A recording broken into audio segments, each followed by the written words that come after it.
Matter around us. What is matter?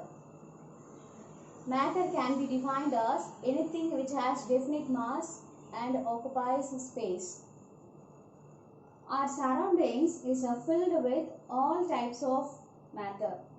So all types means solid, liquid and gas.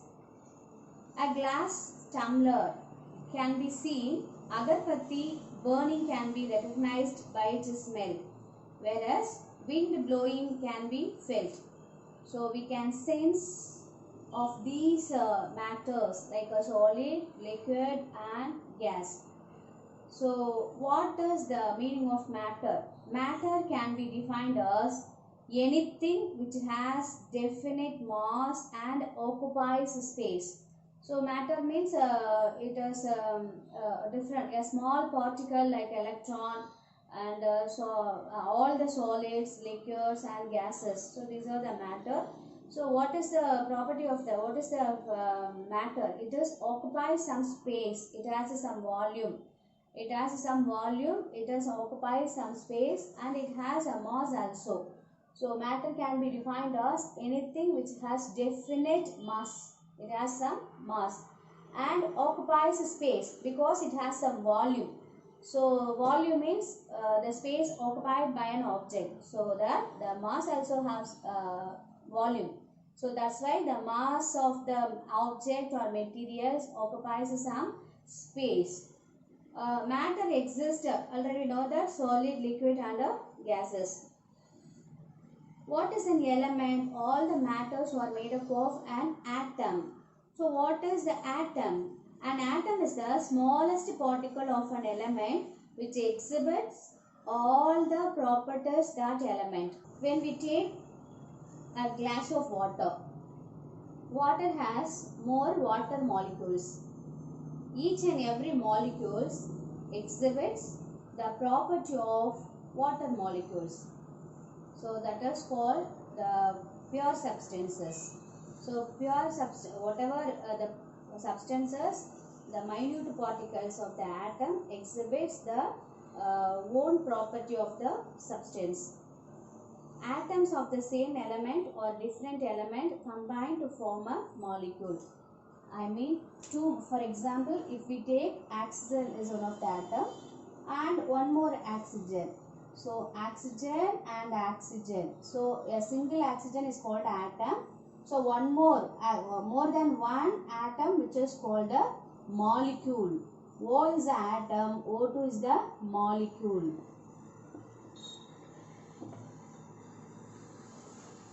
Atoms are made up of the charged particles. What are the charged particles? Already we know that electron, proton and neutron.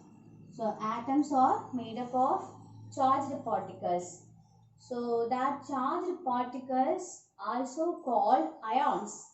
So whenever the charged particles receives another one charge or donates another one charge which is called ion.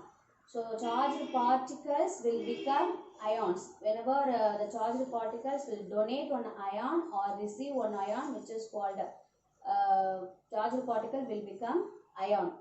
An element is a pure substance that cannot be broken down by chemical methods into simpler compounds.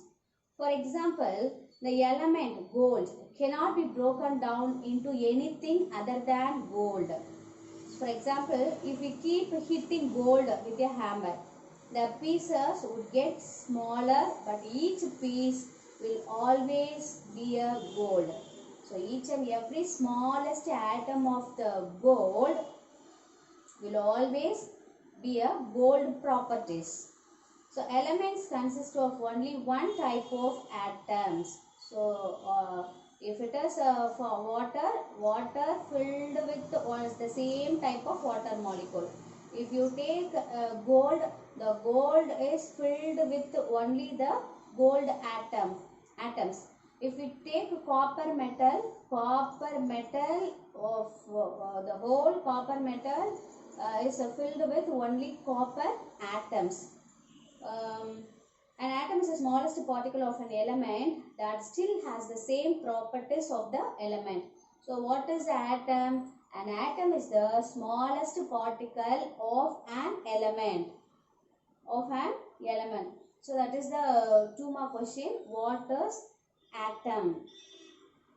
Element carbon. Carbon is a 6 and 12. 6 is the atomic number and 12 is the mass number. So what is the meaning of a 6 atomic number? Atomic number means the number of protons or electrons. Here number of protons, which is called the atomic number. So each and every element having the protons. Protons means the positive charges. So far 118 elements have been discovered. Many elements occur naturally on the earth. However, some are created in laboratory. Symbols of elements. Symbols mean while writing the name of the element, every time would become too troublesome. So the name of an element is represented by shortened form called as symbol. Let us learn brief history of symbols of elements. Greek symbols. Greek symbols. So this is called Greek symbols. So here 4 directions are there. So it is represented cold, dry, moist and warm. The symbols are in the form of geometrical shapes were used by ancient Greeks to represent the 4 basis elements around us, such as earth, air, fire and water. So this is a Greek symbols. And then alchemist symbols. What is alchemist symbols? Alchemist, different materials that people used were represented by different symbols.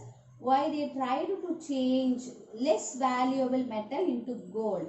The alchemist tried the less valuable metals is converted into gold. Silver into gold, copper into gold. So that process was called alchemy. So whatever the less valuable metals is converted into the gold. This process which is called alchemy. And the men who did this work were known as alchemists. And then the symbols were used in the earlier Greek peoples. Symbols are used by alchemists. This is for nickel. First one. This is for nickel and this is for arsenic and this is for antimony and this is for water. And then Toldon symbols. In 1808, John Toldon, English scientist, tried to name various elements based on pictorial symbols. Actually, those symbols are too difficult to draw, so that they are not used. It is only of historical importance. That's all.